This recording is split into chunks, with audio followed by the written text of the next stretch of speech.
大家好，大家好，大家安安，我是郑弘仪，欢迎收看今天的《划时代人物》。咱今天邀请到的贵宾非常的特别难得伊是咱侨务委员也是纽约台湾会馆的理事长苏春怀苏理事长，理事长你好。郑大哥好，各位观众好。你叫我郑大哥，我现在就不敢动了。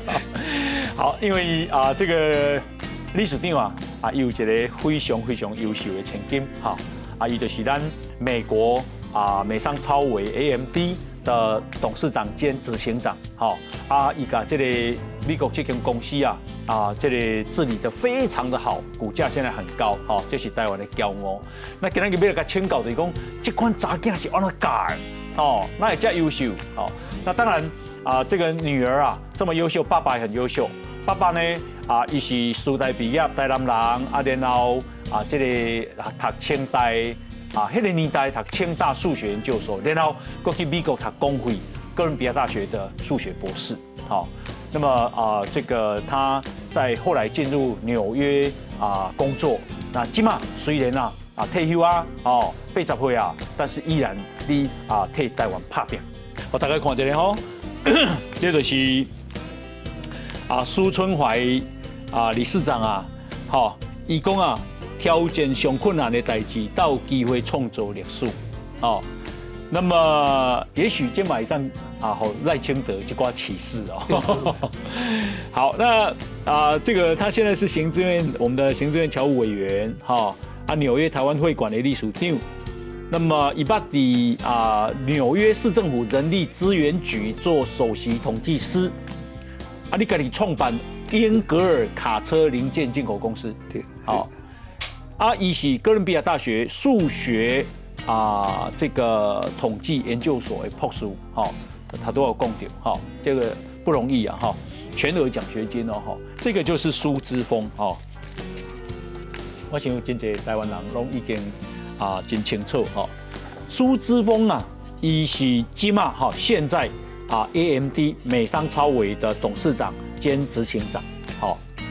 那他以前曾经在 IBM 待过，也是做到研发中心的副总裁。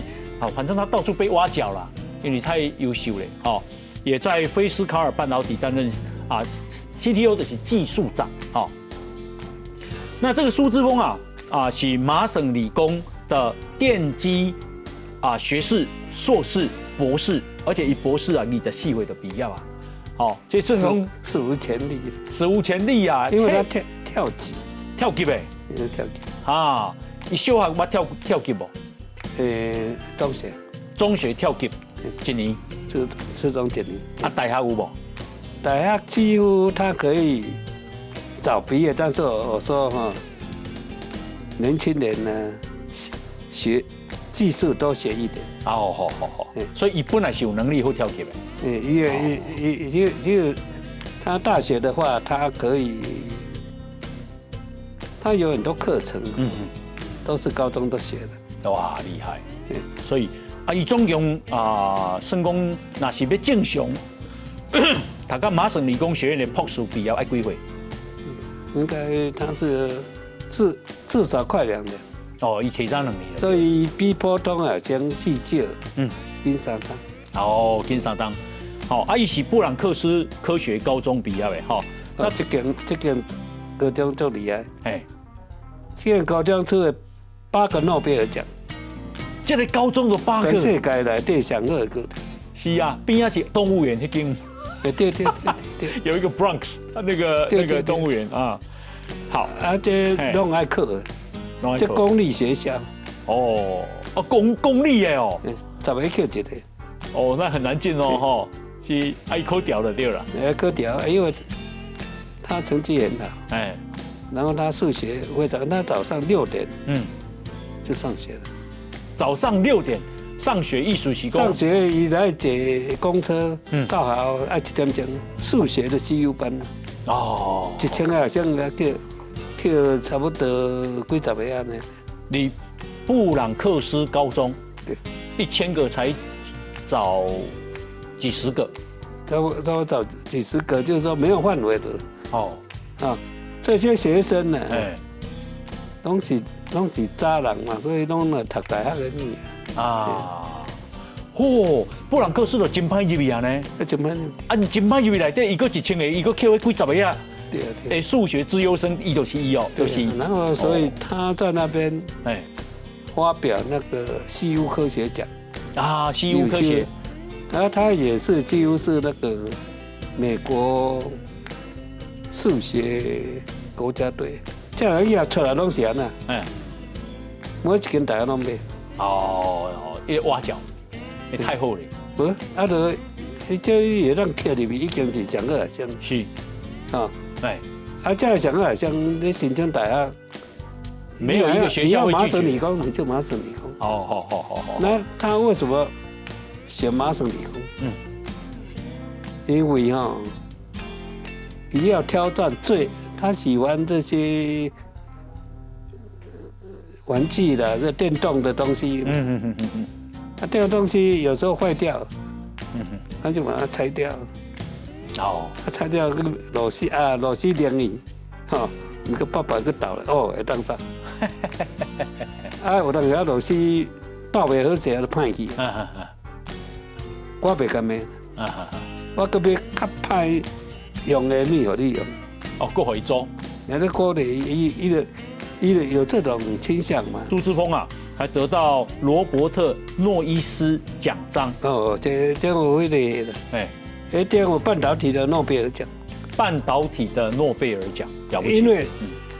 因为半导体的历史很短。有的历史很短，所以诺贝尔奖金那时候没有半导体。否则的话，他也可以禁止那个诺贝尔奖。那个可以角逐诺贝尔奖。对，因为他有重大发明。为什么半导体的技术进步那么快？对，他有一个非常重要的角色 ，Lisa，他铜晶片是他发明的。对，一个铜晶片 ，TME 赚几百亿。对，因为当时他主张用铜来做晶片，以前叫阿鲁米，阿鲁米他就用铜省电，更加效。好，另外他也得到总统技术顾问这是由拜登总统任命还有美国国家工程院的院士，这个很了不起。对，就的。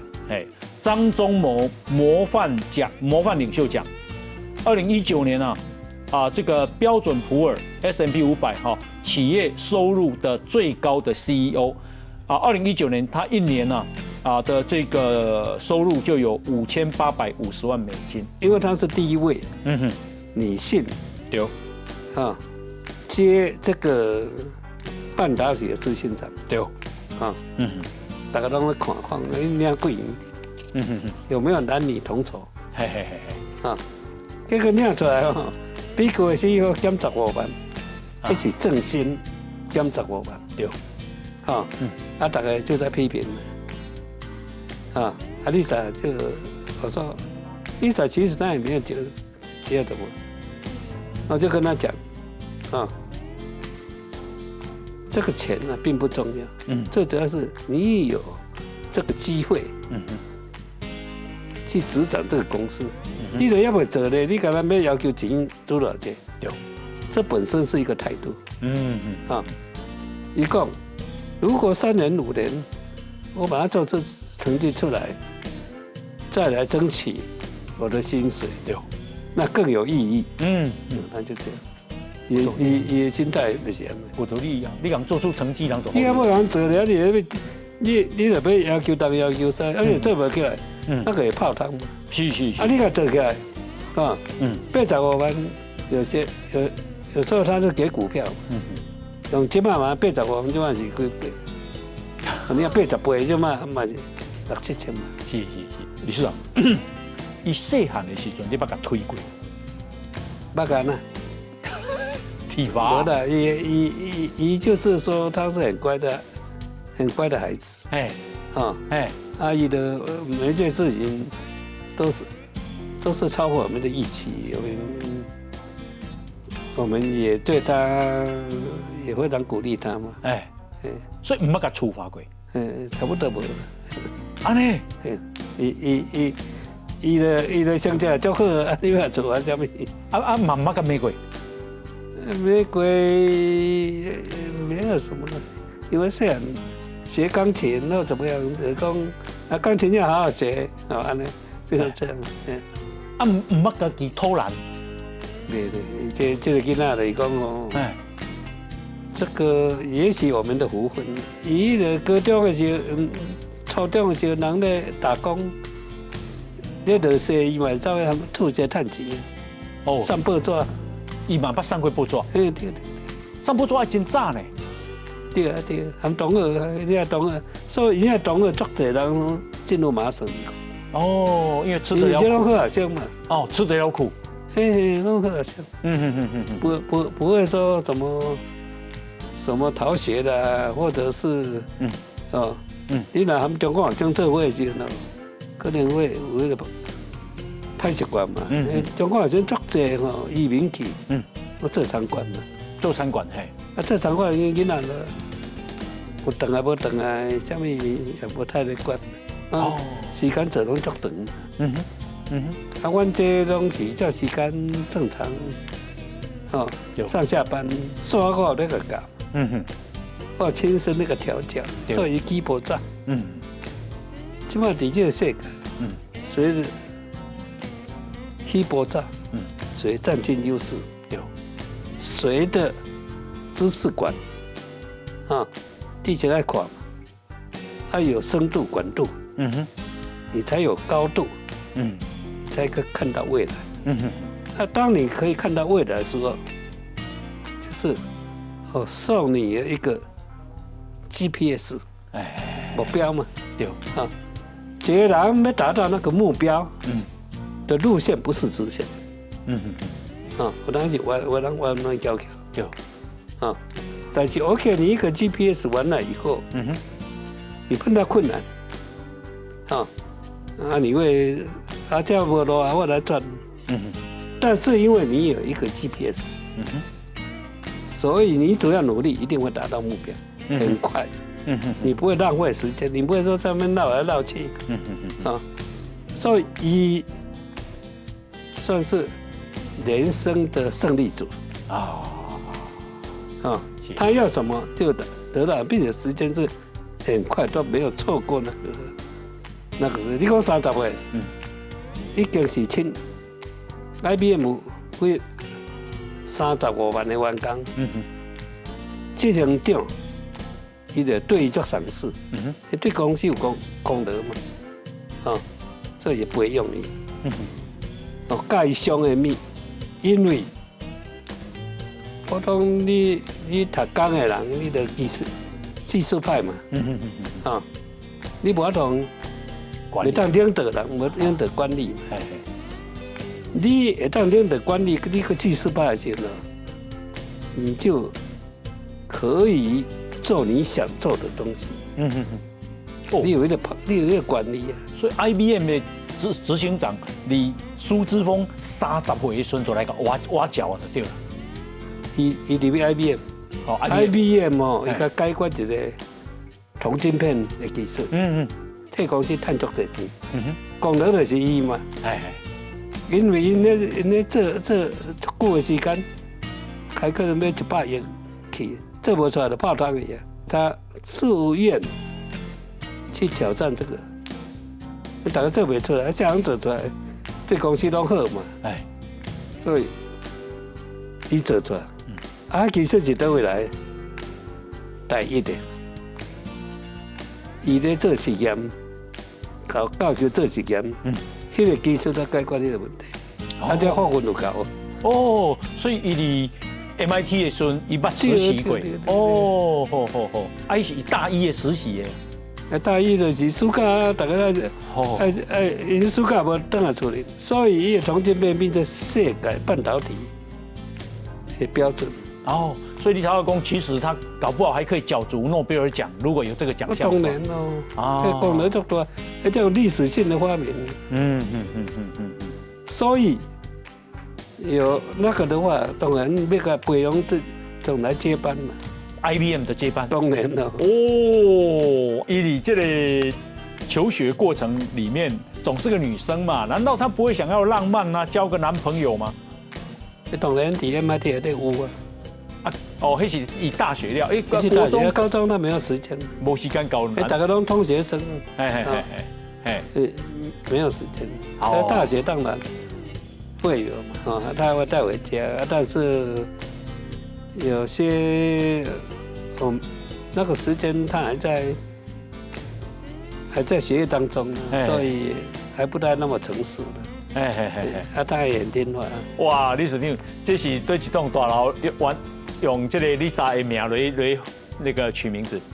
这个是以前麻省理工的奈米大楼，初中就是在这栋大楼里面的实验室，就是学习那个通讯片，SOI 的，SOI 的技术也大学的毕业论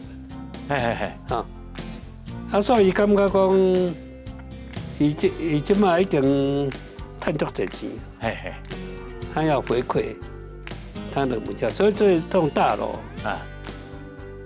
是 MIT 150年来第一位女性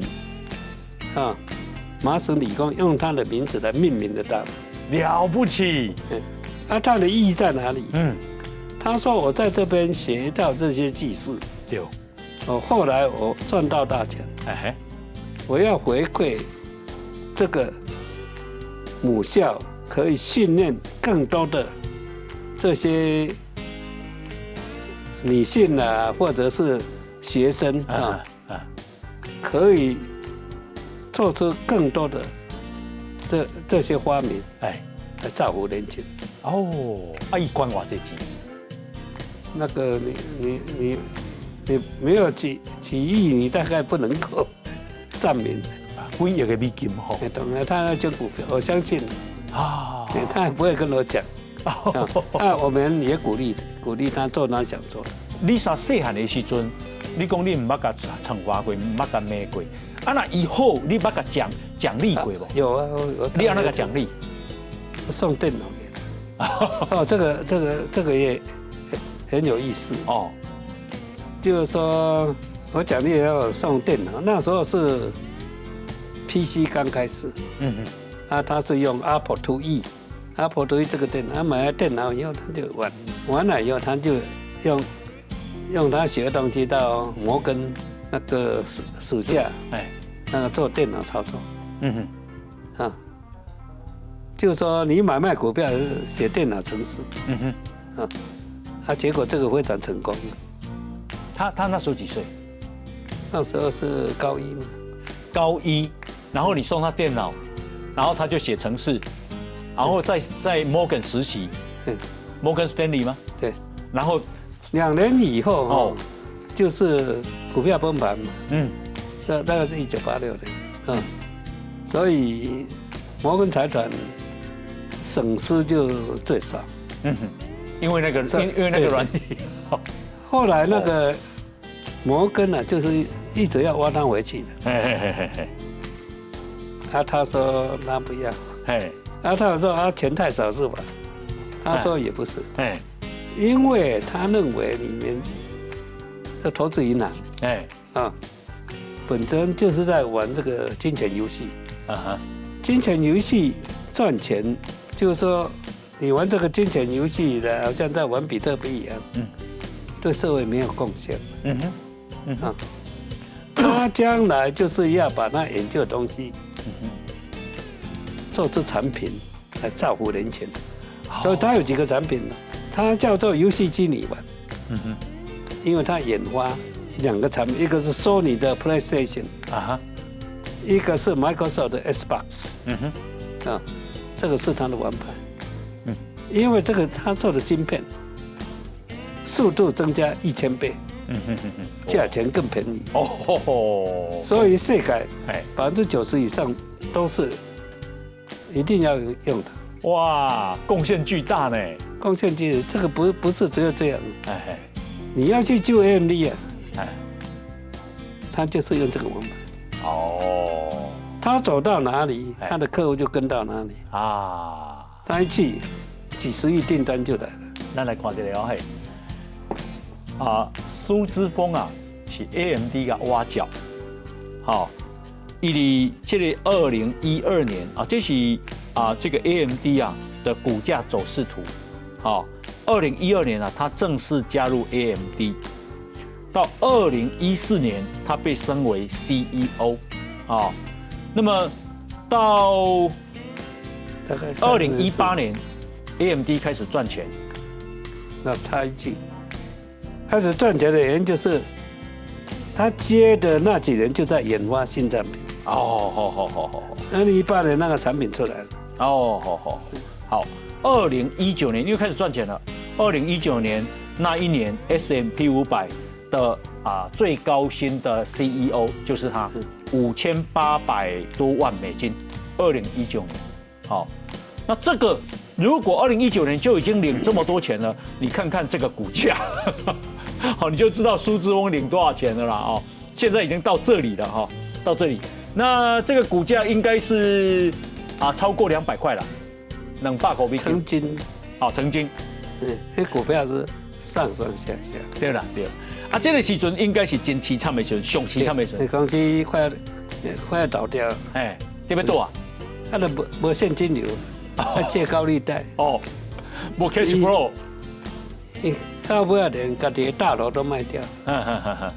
遐凄惨。把所有那个旧的工厂为的是要筹足资金来研发下一代的产品。好。你研发要3年，你研发这要几十亿嘛。你公司要亏钱又借高利贷，当然只有可以研发一个新的产品，去抢占市场。好。所以就是公司这边倒找苏之峰讲一年给你85万美金，就是迄年嘛。你结果一开始慢慢救，慢慢救到 AMD 现在变安尼嘛。那救到 AMD 现在变这样，我们来看看它救到什么地步呢？这个是 AMD， 这是 Intel。大家都知道 Intel 是足大间的公司，以前台湾的公司一直想要超越 Intel， 但是一直没有办法。Intel 的有名的广告叫做 Intel Inside， 就是说我这里面都有内建我的晶片。OK， 好了。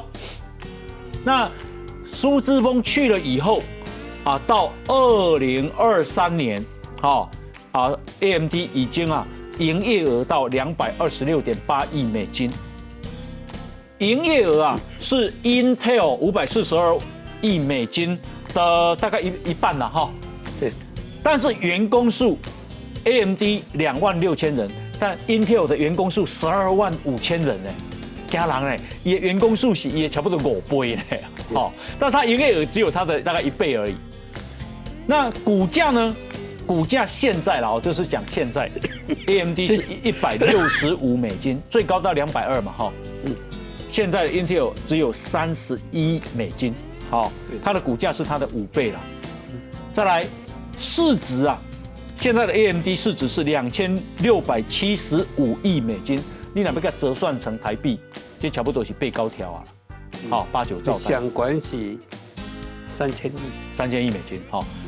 那 Intel 的市值只有1337亿美金，换句话说，也市值其实没有AMD 的一半。那这表示什么？这表示说大家很看好 AMD 啦。因为一个科技公司最重要就是创新。一个公司没有创新的话，你就会被淘汰。不管你是怎么大的公司。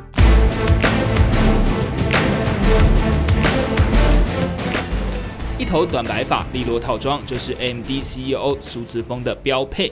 他是麻省理工超级校友，校方还曾经建了座苏之峰大楼表示纪念。他曾经年薪17亿台币，也是全球半导体公司唯一的女 CEO。人狠话不多，名言是 ：I have extremely high standards. I really love to win. 苏姿丰被誉为 AMD 救世主，10年来公司从谷底逆风高飞，股价飙升超过50倍，打了无数华尔街专家的脸，更是乡民口中的女神苏妈。她的传奇从小就开始。My parents were typical Asian parents, and they do like all parents, wanting their children to be successful. They encouraged my brother and I to really study math and science, and that's what we did as kids. 1969年，苏姿丰在台南出生。巧合的是 ，AMD 也在这年创立。小苏姿丰3岁就跟着高学历父母到美国生活，他的人生想开挂，跳级读全美顶尖的布朗克斯科学高中，大学念麻省理工，投入半导体研究。That I realized that I didn't need to be the smartest person in the classroom, but if I really applied myself to solve practical problems, I could make a big difference. So my favorite advice to graduates is find the toughest problems in the world and volunteer to help solve them. Because this is really how you make your own luck. This is when people really pay attention. 解决别人无法解决的问题，才有机会比别人成功。苏姿丰先后在德州仪器 IBM 工作，33岁成为半导体研发中心的副总裁，再被菲斯卡尔半导体挖角，一次次带领团队在业界建立声望。2012年，他加入 AMD，2014年担任 CEO。这个缺别人觉得是个坑，对他来说却是人生起飞。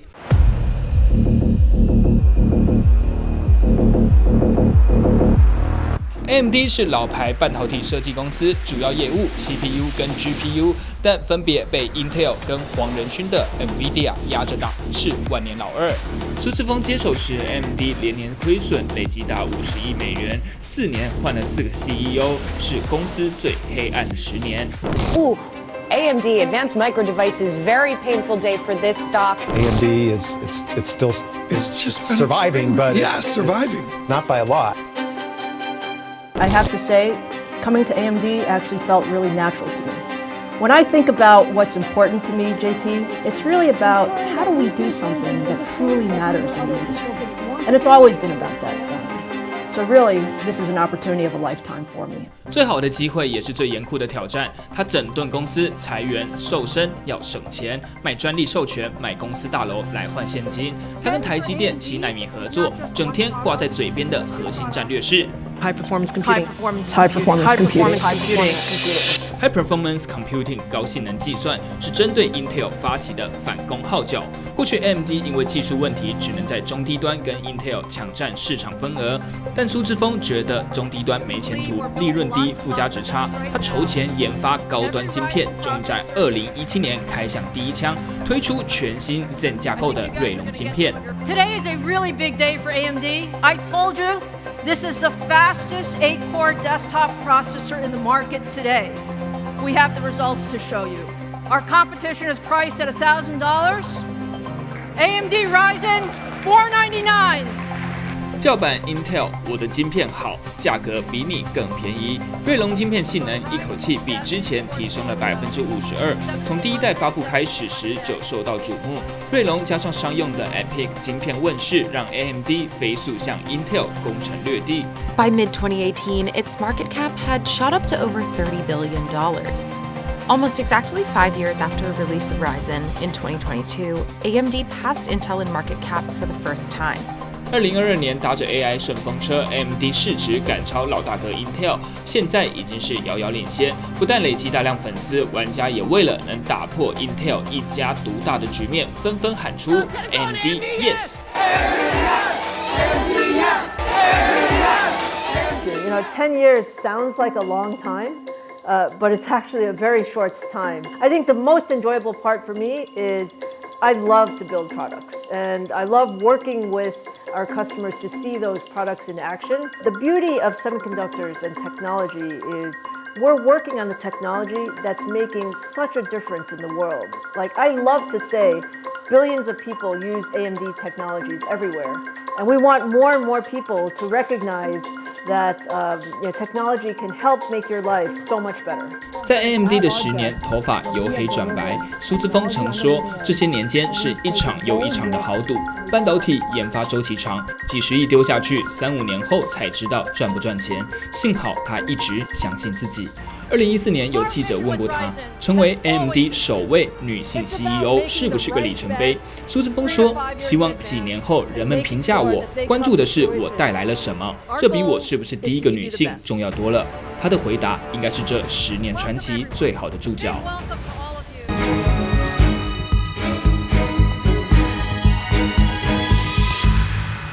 啊，伊会晓讲中文无？你是不晓讲中文，你是会晓听台湾话。啊，是啊，台湾话一听有呀。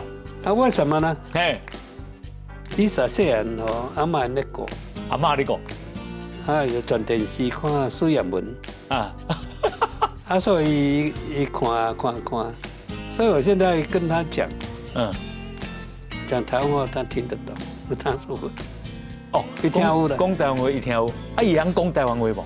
要伊今日讲了，人笑做伊较袂正，但是有当时会讲。哦，所以我若甲拄到Lisa，我讲温州大儒侠，伊会接苏艳文哦。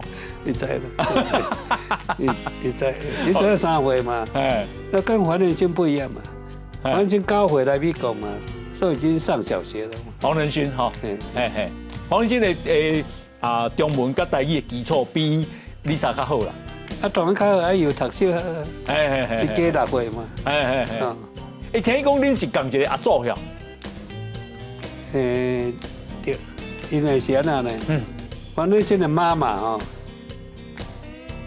是阮太太这边，我叫四姑啦。黄仁勋的妈妈是你甲叫四姑。黄仁勋的妈妈大姊就是什么人呢？就是侯伯义营长。侯家，台南侯家，是侯伯义都上市公司啊，对，台南纺织条，台南纺织，过来迄个阮丈人是大哥，因2个差18岁，所以就是阮丈人是反正是妈妈兄哥、亲兄哥了。是哦。恁丈人就是恁太太的爸爸，是黄仁勋的亲兄哥。安尼我看起来了，安尼真亲嘞。所以因细汉就是因的妈妈拢住在同一个屋檐里面。迄个地你看，本来蛮热，台湾。有影，黄仁勋就会身价。世界这么大，其实。也是这么想，是，哇，那块福地呢？福地啊，对。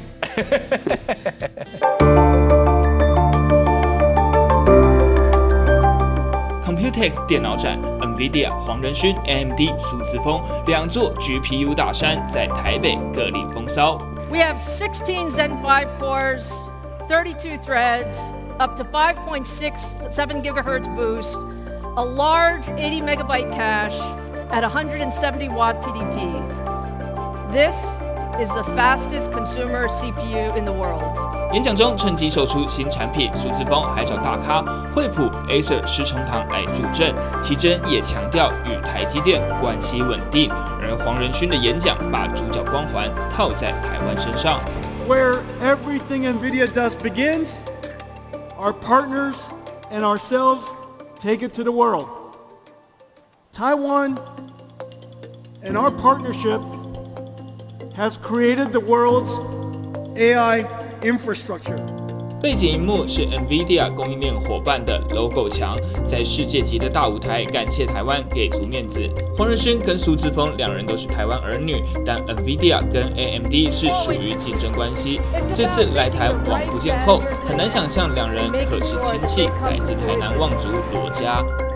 其实苏姿丰的外公跟黄仁勋的妈妈是兄妹，他要称老黄一声表舅。另外，他还有一位表姨夫是还你懂做侯伯义，过硬的经济实力被称作新台南帮。但谈到生意，肯定谁也不让谁。AMD is in a very fortunate place. We feel very lucky. To be at the center of the AI universe, and AI is our #1 priority, and so this is where all of our investment is going as well. GPU 被视为目前 AI 模型训练算力的最优解。黄仁勋眼光独到，早早入局开发软体 Q 大，建立生态圈，市占率超过80%。苏姿丰以 CPU、GPU、FGPA 多产品组合在一旁虎视眈眈，但不管怎么争，对台湾都有利。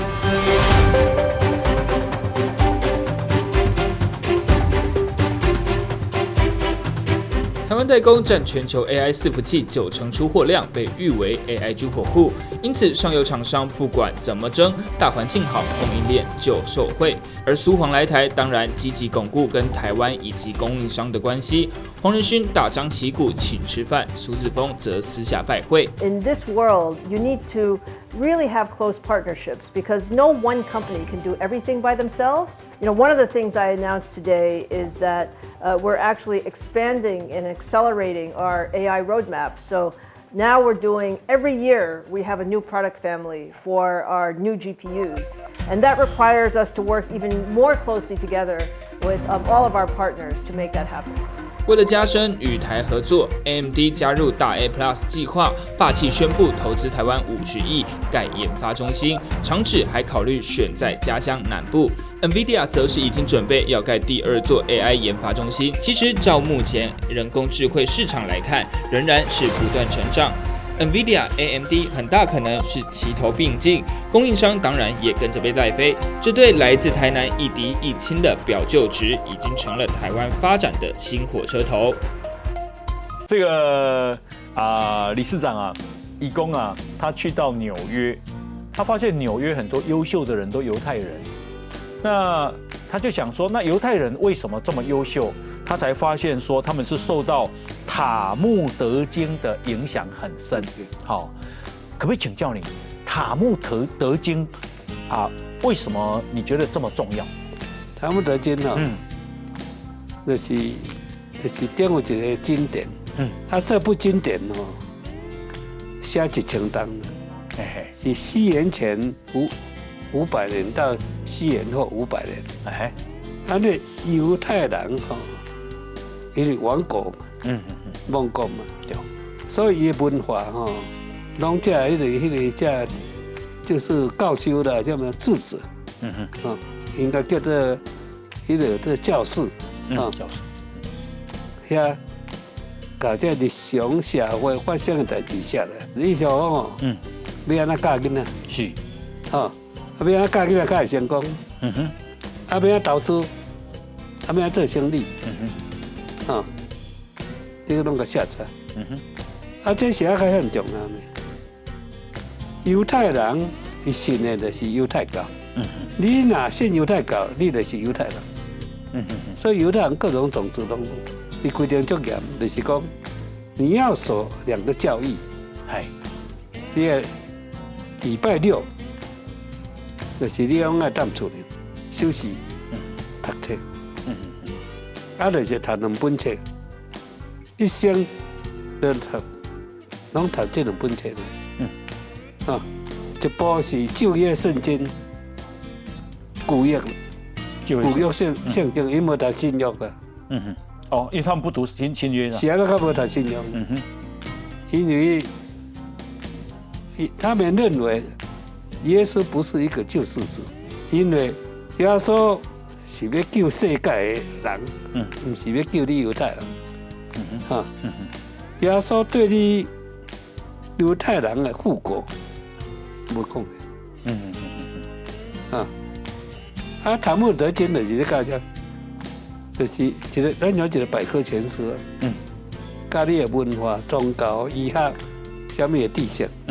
你安怎伫社会内底生存？所以犹太人细汉就咧教你股票安怎操作。因为你要生存嘛。你无国家，你要生存，你就一定要有钱。你用这个财富来购买你的生存权，跟居住权。是，你无钱，你就连国家都无啊。对不？你要去住所在，互人赶来赶去。是。塔木德经内底咧讲一个人爱自我超越。就讲我今仔比昨较好，明仔载比今仔较好。所以每天你都准备好。所以机会来的话，他他就去读。台湾的教育本身哦，囡仔你这袂使，你袂使追逼，唔对你禁止，拢禁止。对，家庭吼拢禁止囡仔乖乖，袂使去做危险的代志。所以囡仔变得呢优柔寡断。大家囡仔优柔寡断，唔敢去冒险，唔敢去尝试冒险。但是你要冒险来讲，犹太人伊冒险，创造机会是，但是你要准备好啊，对吧？机会是予准备好的人。谈姆德经你看几遍？哦，我有时间我就看。像我伫台湾会馆哦，我有一个节目，大家来开讲。我来讲，讲我来读啊。读那个时候，用来做好势。呀，安尼好。好，李顺英，我请教你哦。Lisa 细汉就这么乖，听讲你5岁你就教伊9乘法嘛。哦对。好。伊嘛有钢琴嘛。对。好。伊人生内底敢无啥物挫折？我会讲哦，足专注重啊，阮嘛是还没就就是父女之间哦的关系都问题就好最早是他看到他妈在做生意，从无到有，所以以这个概念来讲哦，一个伟大的成就，都是要从无到有。你若讲恁到做业，你好业，那有什么？好，这一张照片啊，中就是 Lisa 嘛，哈，对。然后穿绿色衣服的是猎狐营嘛，哈，这个旁边抱小孩的是谁啊？他的先生。哦 ，Lisa 的先生是吧？对。伊今麦几个囡仔？一个哈，小女生。哦，真高兴。在左边是阮新妇。哦，你新妇。老先生。你的囝 Victor 咧？Victor 对。无伫内底哈？无伫去伊翕相。哦，翕相。帮我们照。OK。这个地方是在 Austin。然后在德州的 Austin。OK。我们去看他，大家就那个。好，这个历史定不简单，伊的囝嘛是瑞士现代银行首席投资家哦。对，这就是我教囡仔讲传统，颠覆传统。我意思来讲，囡仔是喜欢什么东西，我就用什么方式来教啊。不是用竞技，不是用做探钱啊，做探钱。什么人？阮老先生啊，做高探钱。细汉的时候，做探钱，因为伊学校哦，史蒂文森哦，对。是伫华尔街隔壁，都细汉伊我讲，你若要做金融，你就不要练金融。所以也听，也读化工，对，甲迄个工业工程，但是你的目标哦，是金融，所以毕业了就去投资银行。为什么？这个观念就是，你一个练商的人，碰到金融危机，或者叫你没有办法解决，因为这个金融危机是你读商的人造成的，所以你练工科的人，他分析能力了什么东西，你从另外一个角度去看问题啊。练商的人来看东西，你有盲点，你有盲点，你判断错误，了解。所以你要这个就好。即马你支持的赖清德总统未来伊做总统，我想是8年啦吼。那当然要把第一任4年先做完嘛吼。你对有啥物期许无？期许上重要的是延续蔡总统的那个台美关系。台美关系全世界有2个国家，如果跟美国没有好关系，就不能生存。一个是以色列，一个是台湾。因为你周边的东西都是对你非常敌对、不友善，所以你建立良好的台美关系，就是台湾成为美国的合作伙伴。现在非常明显。台湾有很多非常的科技人才。有非常好的科技人才的话，他就跟好的关系，美国就把最好的东西到台湾。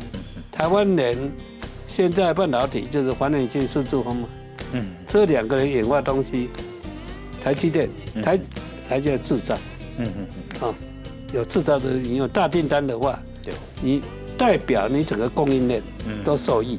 你这样挺台湾那个Lisa 有受你影响嘛？这样挺台湾无？这有台湾心无？伊当然有啊，他研发的东西来台湾制造，在他的家乡做，而且带动台湾的经济有影响有多大？一单几千亿的订单，你要到什么地方去找？是呀。你像安尼，你敢袂使？你会去中国袂？你会去中国袂？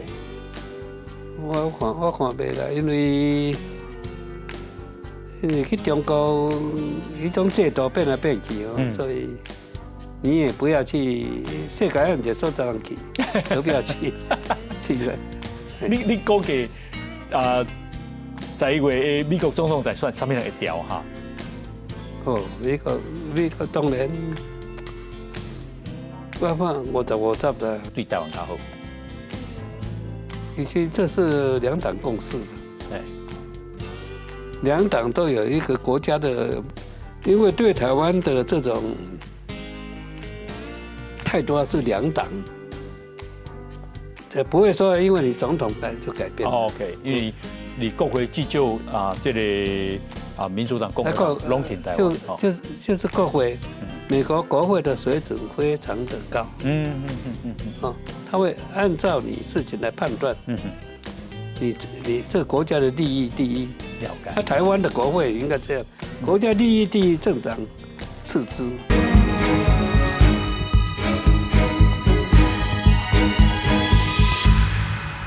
我们这个今天非常难得邀请到苏春怀理事长他也是苏姿丰的爸爸。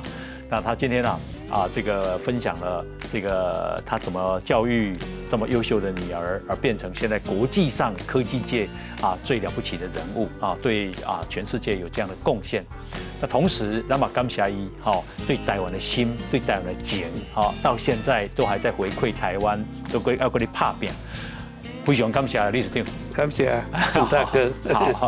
好，那么时间的关系，我们今天就进行到这边。无话不说，无事不谈，我是郑弘仪，划时代人物，我们下周再见。